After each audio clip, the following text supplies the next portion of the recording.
이번 시간에는 우리 동력학에 대해서 한번 살펴볼 건데요. 일단 동력학에 들어가기 전에 이 동력학이 가지고 있는 의미, 그 동력학은 무엇에 대한 학문일까? 지금 뭐 이렇게 설명을 쭉 해놨는데 이게 원래는 동력학이 우리가 뭐랄까 그 점유하고 있는 분야다고 보면 돼요. 그러니까 이 동력학은 우주의 운동하는 모든 물체에 대한 물체의 위치와 속도와 힘과의 관계를 설명하는 학문이다라고 생각하시면 돼요. 우리가 자동차가 가는 거, 우주선이 지구 대기권을 돌파하는 거, 비행기가 날아가는 거, 그 모든 것들도 다 이 동력학적인 관점에서 모든 게 설명이 되고요. 여기 보면 유체 동력학이라는 게 있어요. 연속체 역학 중에 하나인데요. 유체 동력학이라고 하는 거는 유체 정력학과 유체 동력학이 있어요. 이체 유체 동력학이라고 하는 것은 이 동력학의 원리를 연속적으로 움직이는 유체에다가 적용한 겁니다. 그래서 여기서 보면 우리가 많이 쓰는 용어가 있어요. 질점, 질점계, 그리고 유체 동력학, 강체, 강체, 진동 이런 식으로 설명이 되는데 질점이라고 하는 건 영어로 보면 파티클이에요. 그리고 운동학이라고 하는 것은 카이네마틱이고요. 그리고 운동력학은 카이네틱스고요. 이걸 합쳐서 다이나믹스라고 합니다. 파티클이라고 하는 건 뭐냐면 입자라고 하는 것, 질점이라고 우리가 부르는 건 뭐냐면 예를 들어서 지구 주위에 돌고 있는 인공위성을 그 세세한 크기를 안 따지더라도 이 인공위성이 지구 주위를 어떠한 속도로 도는가를 계산할 때 그 인공위성의 모든 모양을까지 따질 필요가 없어요. 지구라는 관점에서 봤을 때는. 그렇기 때문에 그건 하나의 점으로 보면 돼요.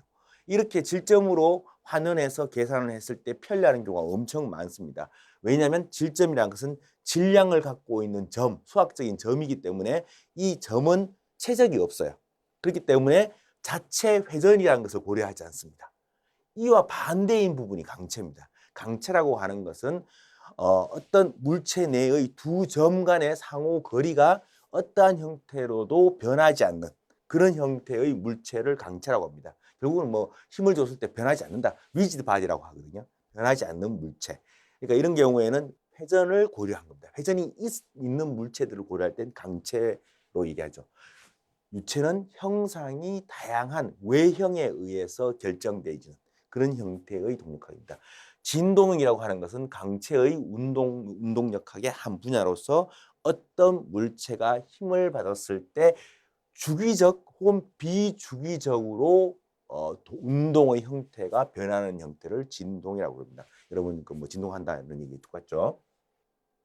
그래서 이 동력학이라고 하는 거는 우리가 그 기공학에서 배우는 학문들 중에서 정력학, 동력학, 재료역학, 유체역학, 열역학 이런 역학들 중에서 굉장히 중요한 분야를 차지하고 있습니다. 물론 이제 이게 동력학이 좀 더 넓은 범위로 가면 진동이라는 부분이 따로 학문적으로 분류돼서 진동학이라는 게 나옵니다.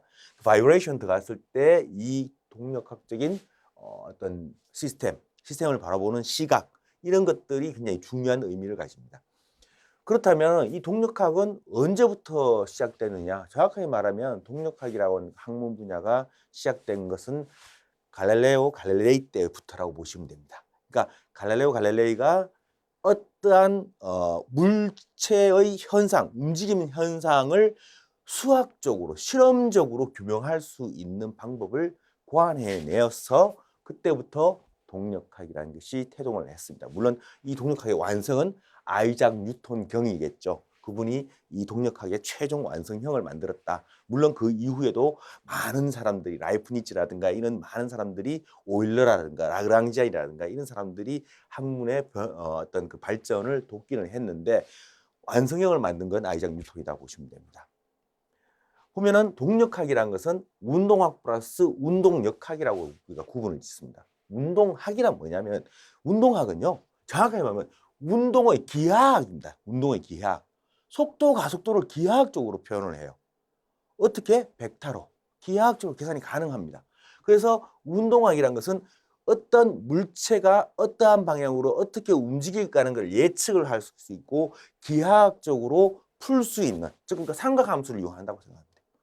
그런데 운동역학은 뭐냐면 힘을 줬을 때 어떤 물체가 움직인다. 힘을 줬을 때 어떤 물체가 운동을 한다. 하는 그 현상들을 설명할 수가 있어요. 우리가 자동차